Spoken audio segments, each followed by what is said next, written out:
Maka hadirin hadirat sekalian, inilah dia pelajaran yang boleh kita ambil pada malam ini daripada cuplikan kecil peristiwa Isra' wal Mi'raj. Hadis ini kata ulama pertama sekali nak menunjukkan peristiwa Isra' Mi'raj memang wujud.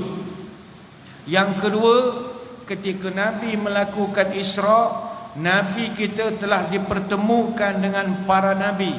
Dan bukan Nabi Ibrahim saja, Nabi kita telah dipertemukan pertama dengan Nabi Adam AS di langit pertama. Di langit kedua, Nabi dipertemukan dengan Nabi Yahya dan juga Nabi Isa AS. Di langit yang ketiga, Nabi bertemu dengan Nabi Yusuf AS. Di langit yang keempat, Nabi dipertemukan dengan Nabi Idris AS.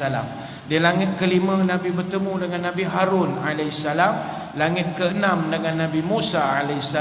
Dan langit ketujuh dengan Nabi Ibrahim AS. Dalilnya, ini bukan hadis palsu apa tidak, ada dalilnya. Disebutkan dalam satu hadis panjang, fantalaqa bi Jibrilu hatta atas sama ad-dunya fastaftah faqila man hadha qala Jibril, qila wa man ma'aka qala Muhammad. Maka Nabi bercerita, lalu Jibril yang mengiringi Nabi minta supaya pintu langit dibuka. Bila buka, datang satu orang penjaga bertanya, siapa ini? Jibril pun jawab. Ditanyakan lagi, siapa orang yang bersama engkau? Maka kata Jibril, inilah Muhammad. Maka penyoal tadi bertanya lagi, wa qad ursila ilaih, oh Muhammad dah diutuskan ke? Ya, dah pun diutuskan. Qila marhaban bihi fa ni'mal maji'u ja'a fa fataha falamma khasalat ba'iza fiha Adam. Maka suara itu pun mengatakan, welcome my brother, selamat datang wahai anak kepada orang yang baik. Maka ketika dibukakan, kata Nabi, aku pun bertemulah dengan Nabi Adam. Aku tak kenal, tapi kata Jibril, haza abuka Adam fasallim alaih. Jibril kata kepada Nabi, ya Rasul, inilah Adam, ayah tuan. Dia kata, salam. Fasallim alaih, beri salam pada dia. Maka Nabi cerita, fasallamtu alaih faraddas salam. Aku pun beri salamlah kepada Adam, dan Adam jawab salam aku. Kemudian Adam ucapkan kepada aku, marhaban bil ibni salih wal nabi salih. Welcome, selamat datang kepada anak yang saleh dan Nabi yang saleh. Jadi Nabi disambut oleh Adam. Kemudian Nabi cerita, summa sa'id bi hatta atas sama'u tsaniyah fastaftah. Aku dibawa lagi oleh Jibril sampai ke langit yang kedua. Maka langit pun terbuka. Falamma khalastu iza Yahya wa Isa wa huma ibnul khalati. Dan di sana aku nampak ada dua orang yang kemudiannya baru aku tahu dia adalah Nabi Yahya dan juga Nabi Isa. Jibril perkenalkan, hadza Yahya wa Isa fasallim alaihima. Kata Jibril, ya Rasul, inilah dia Nabi Yahya, inilah Nabi Isa, salam dengan dia orang. Fasallamtu faradda thumma qala. Aku beri salam pada mereka dan mereka pun beritahu pada aku, marhaban bil akhi salih wan nabi salih. Welcome my brother, seorang orang yang baik, anak kepada orang baik, nabi yang baik. Kemudian summa sa'ida bi ila sama'i tsalitsah. Aku pun naik langit yang ketiga. Dan serupa peristiwa yang sebelumnya, bila langit dibuka, maka aku nampak satu orang. Qala, kata Jibril, hadza Yusuf fasallim alaih. Kata Jibril, inilah Yusuf, bagi salam dekat dia. Nabi bagi salam, Yusuf doakan dia. Kemudian summa sa'ida hatta sama'ur rabi'ah. Aku naik sampai langit keempat. Aku ditegur pula, oh inilah Nabi Idris. Sampai yang kelima, oh inilah Nabi Harun.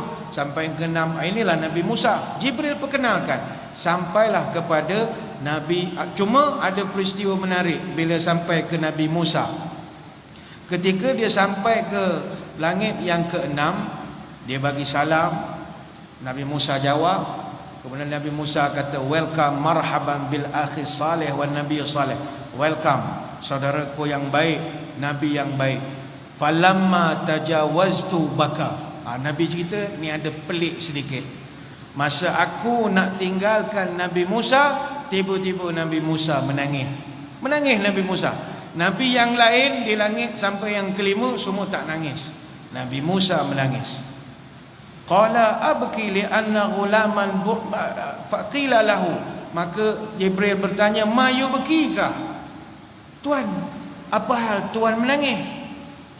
Orang lain okey, ni nak menangis pula dah.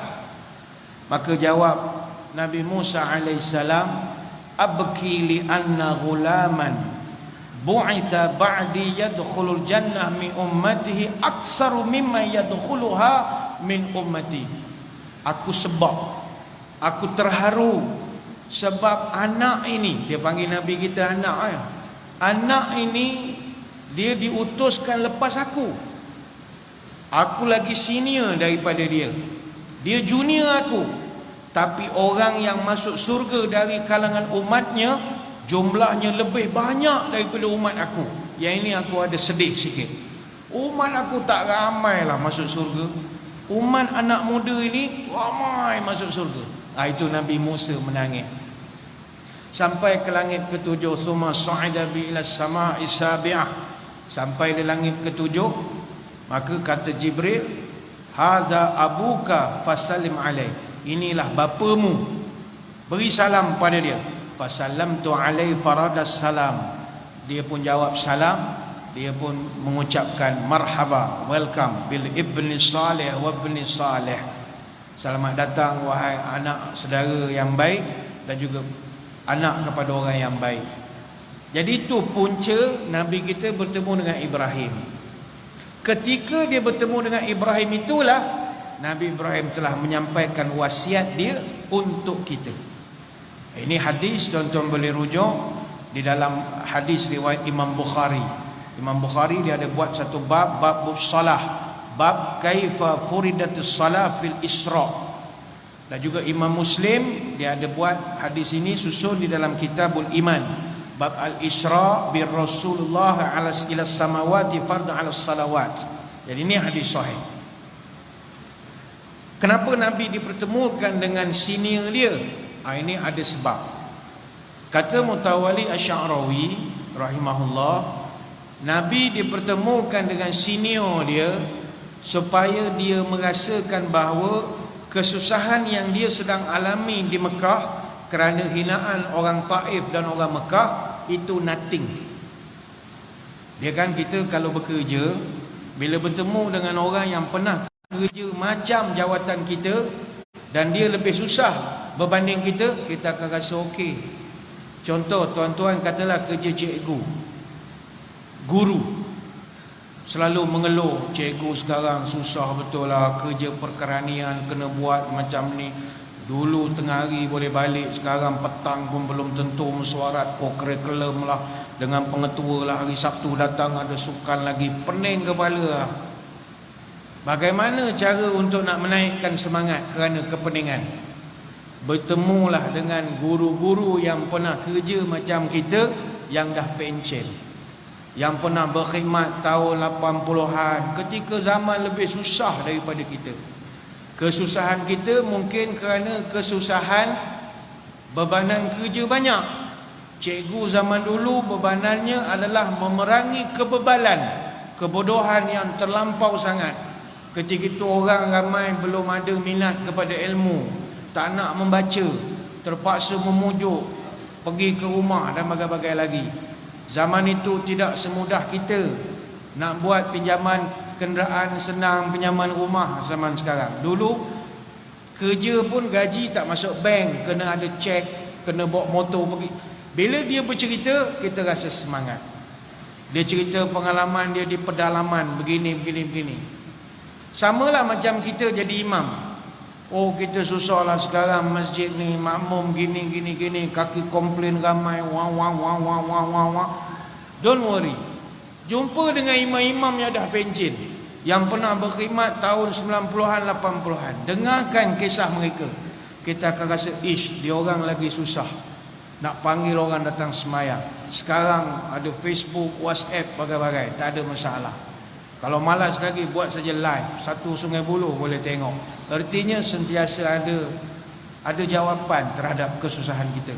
Maka bila Nabi rasa dia susah, Mekah hina dia, Taif hina dia, tapi bila dia tengok senior dia, oh ini Nabi Adam, oh kesian Nabi Adam, anaknya berantakan bagai-bagai. Jumpa pula dengan Nabi Isa, oh lagi seksa, dipitnah seumur hidup, mengatakan dia anak yang tak ada bapa dan bagai-bagai lagi. Tapi Nabi Isa steady. Jumpa dengan Nabi Musa. Nabi Musa dulu kita pernah ceritakan dalam pertemuan yang lalu. Nabi Musa, umat dia siang malam fikir apa rupa kemaluan dia, lagi teruk dia kena.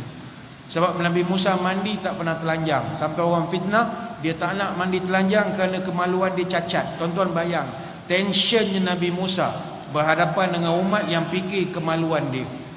Tapi Nabi Musa steady saja. Jumpa pula dengan Nabi Ibrahim. Ini Ibrahim, dia pernah dapat perintah sembelih anak dia. Dia pernah macam-macam. Jadi itu tujuan Allah Ta'ala mengaturkan pertemuan Nabi dengan senior dia. Ini dipanggil program regenerasi. Kita bertemu dengan orang yang pernah kerja jawatan macam kita.